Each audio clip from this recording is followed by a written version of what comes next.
should they study for 8 hours a day for 60 days?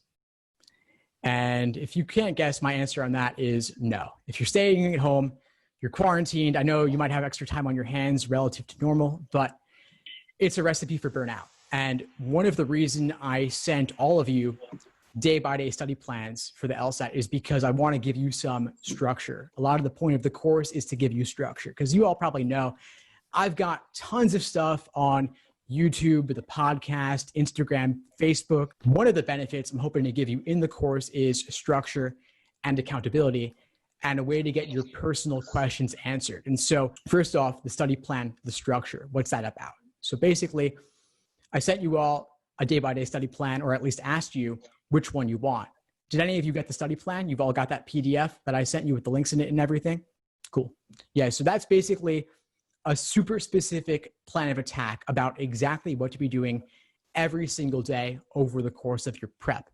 It involves which LSAT course video lessons to complete, which articles to read on my site before doing the specific LSAT problems out of the prep tests. And they work in the exact same order. Starting off, you watch the course video lessons on the simplest ordering games, the basic ones, the relative ordering ones.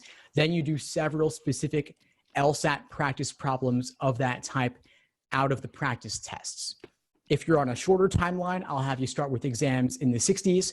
If you've got a longer timeline, I'll have you start with exams in the 50s. Because if you got more time, you might as well do some of the relatively older exams and then work your way up to the newer ones. And you'll say, why am I starting in the 50s or the 60s if we're up to exam 89? It's because you want to save the exams in the 80s for your full-length timed practice as you get closer to test day. You don't want to burn through those now when you're just learning the basics, because you're going to get a lot of those wrong, most likely if you're just at the beginning. That's fine. That's normal. I bombed most of my initial practice, especially on games. My notes are full of mistakes of the most basic type that now I've taught 100 times or more.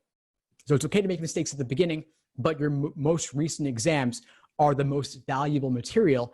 And as you get closer to test day, you're going to want to be able to gauge yourself and see where you stand. And the raw score conversions, AKA the curve, on the older exams are a little bit different than on the newer exams. Basically, you can't get as many questions wrong and get a top score now as you could back then. The curve has gotten tougher in part because people are prepping more, they're prepping better. And so the curves have changed over time a little bit, which just means you got to prep more too. And I know that sucks, but that's just the way it is. You know, you got to put it a little bit more as the bar keeps getting raised up. So the plan involves, again, course video lessons, articles on the site, then specific prep test problems from the exams. Thanks for tuning into the show. Please subscribe if you haven't done so already to be notified of new episodes as I release them. And feel free to reach out if you need anything at all as you move forward with your prep. I'm happy to help however I can. In the meantime, I wish you all the best and take care.